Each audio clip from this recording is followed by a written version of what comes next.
Hey, are you wondering if you can move to Canada as a permanent resident? You are, right? So watch this video until the end. This is gonna clear all your confusion, and at the end you'll know what's the best program for you to move to Canada.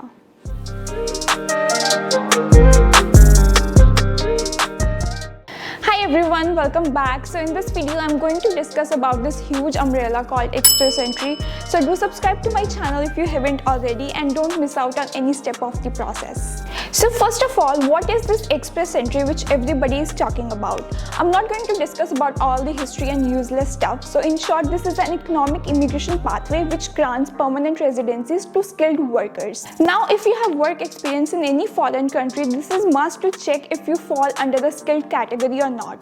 So there's a big list of NOC codes which I'm gonna post in the description box. So please go and check out if your work experience falls under the skilled category or not. If your work experience falls under the skilled category, we'll move to the first step, which is to check if you are eligible for Express Entry or not.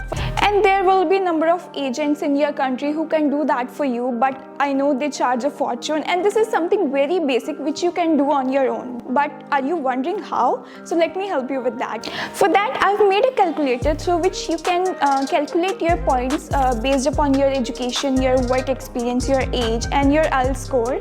And if you pass the minimum eligibility criteria, which is to get 67 points out of 100, then of course you are eligible for Express Entry.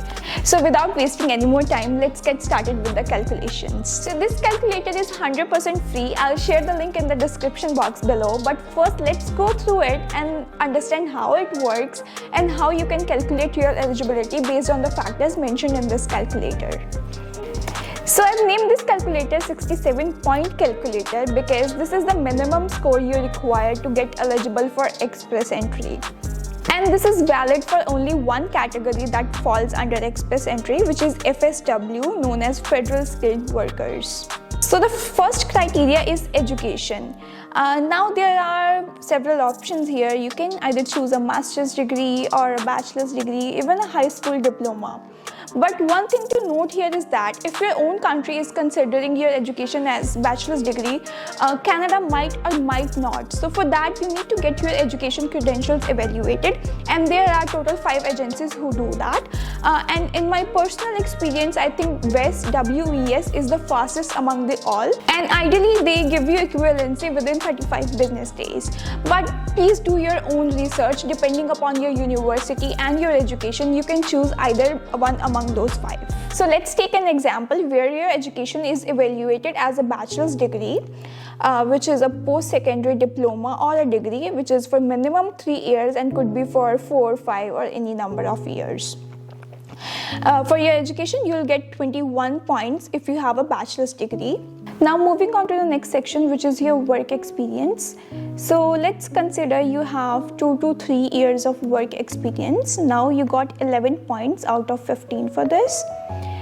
And next is your age. Maximum you can get 12 points, and let's say your age is between 18 to 35.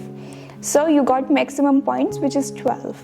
Now moving on to the next section, which is your first official language. Let's consider you have IELTS and you got 6.5 bands in reading, 6.5 in writing, and let's say 7.5 in listening and 6.5 in speaking. So you got 20 out of 24. If you would have got the perfect score, which is 8, 7.5, 8.5 and 7.5, then you would have claimed 24 points in this section.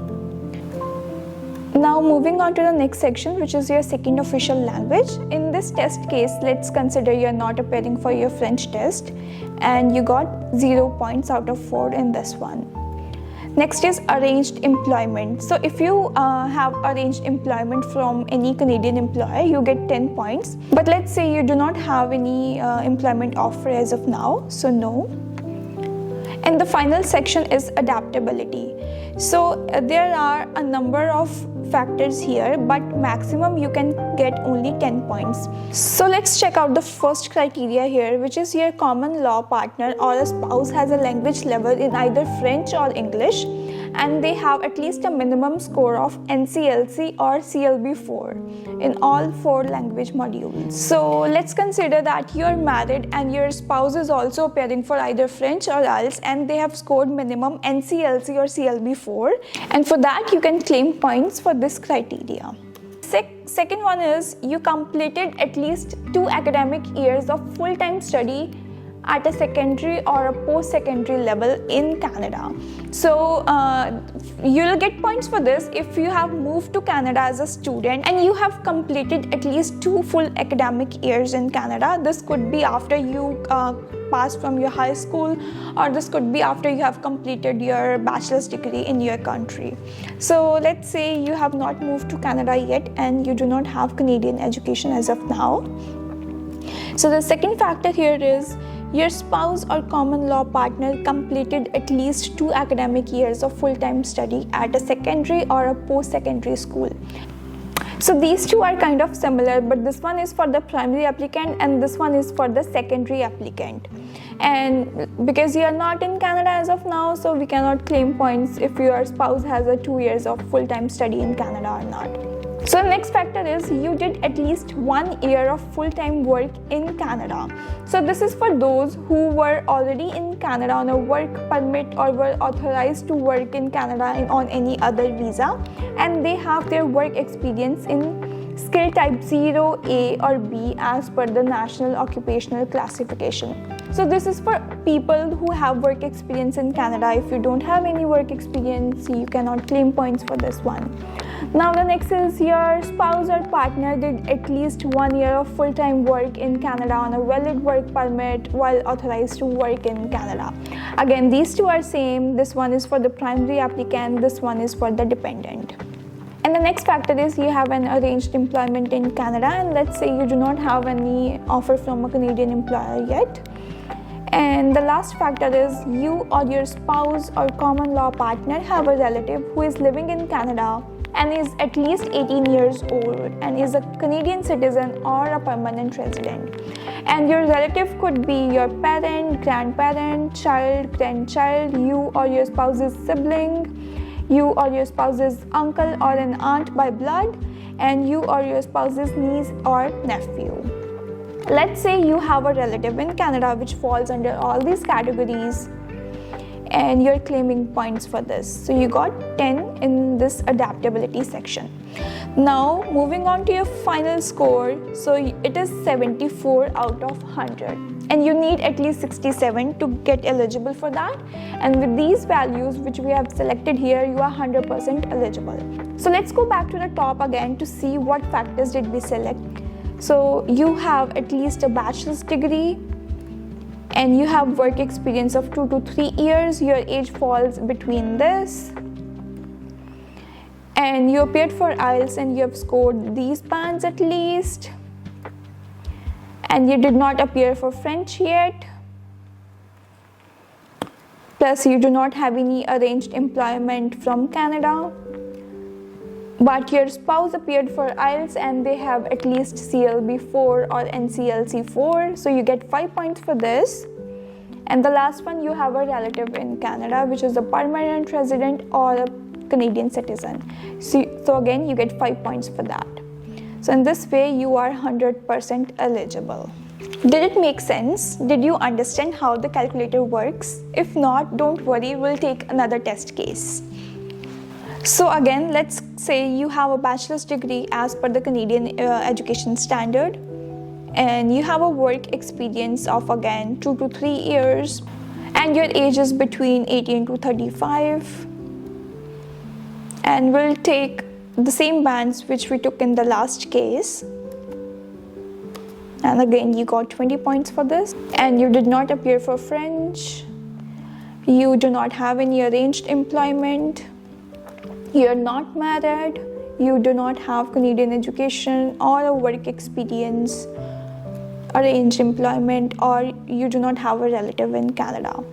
So your score comes out at 64, which means you are not eligible yet, but there are many ways to increase the score. So for that, either you can go for 2 or more certificates, or a university degree at a master's level. So let's understand what this 2 or more post-secondary certificate means. So 2 or more certificates, degrees or diploma, one of which must be at least 3 years or more means, let's say you have a bachelor's degree which is of either 3 or 4 years, and after that you got a postgraduate diploma or a master's degree. So now, depending upon the evaluation from those 5 institutions, you can either get equivalency as a master's degree or as a 2 bachelor's degrees or a bachelor's degree plus 1 or 2 year postgraduate diploma. So in all these scenarios, especially for master's degree, you can claim points for that and you get 23 points out of 25.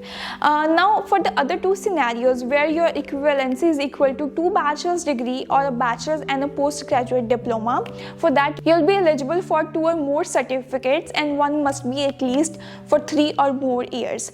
So if you got equivalency as a double bachelor's degree, which means you have 2 degrees now and one is at least for 3 or more years, so you'll claim points for 2 or more certificates. And in the second scenario where you got 1 bachelor's degree and another postgraduate diploma, again it falls under the 2 or more certificate and you get 22 points out of 25. So you can improve your scores either by doing a master's degree or another credential, which could be a postgraduate diploma for 1 or 2 years. So let's say you have 2 or more certificates now. So with bachelor's you get 21, but with this you are getting 22. And the next factor is either you can increase your work experience, and now you have at least 4 years of work experience, and your age is still between 18 to 35, but you can definitely increase your bands in IELTS. And now let's say you have that ideal IELTS score, which is 7 in reading, 7 in writing, 8 in listening, and 7 in speaking. And now you got 24 points for that.